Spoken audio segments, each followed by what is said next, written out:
संपूर्ण महाराष्ट्र शिवजयंतीच्या उत्सवात मग्न असताना कोल्हापूर जिल्ह्यातील वडगणी गावानं लाज आणली। गावातील यात्रेत छत्रपती शिवाजी महाराजांचा पुतळा झाकून समोरच अश्लील नृत्य केलंय। हा व्हिडिओ आता समोर आलाय। या सगळ्या प्रकारामुळे शिवप्रेमींकडून प्रचंड संताप व्यक्त होतोय।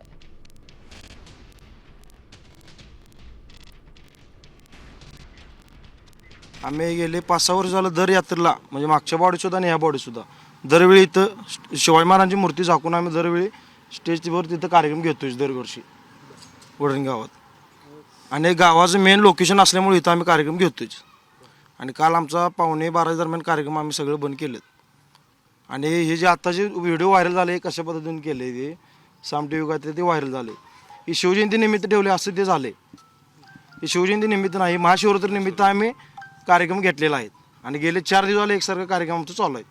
लावणी महोत्सव होता, ते आम्ही पॅक करतोय, सगळं शटर वगैरे लावतोय, स्टेज पुढे पडदा लावतोय, तिथं नेहमीच कार्यक्रम आम्ही घेतोय। 5 वर्ष गेले महाशिवरात्री सगळे सांस्कृतिक कार्यक्रम तिथं असतात सगळे। दुसरा पर्यायी जागाच नाही, गावच्या सेंटरला हे एकच स्टेज आहे आम्हाला। नाही, नेहमी कार्यक्रम असतंच तिथं, आमचं सांस्कृतिक कार्यक्रम सगळे असतात तिथं। तर काल लावणी महोत्सवच होता ना, दुसरं असं काय होतं? नाही, आम्ही लावणी महोत्सव ठेवलेला, त्यामध्ये काय तर तिने कार्यक्रम केला असेल तर डान्स वगैरे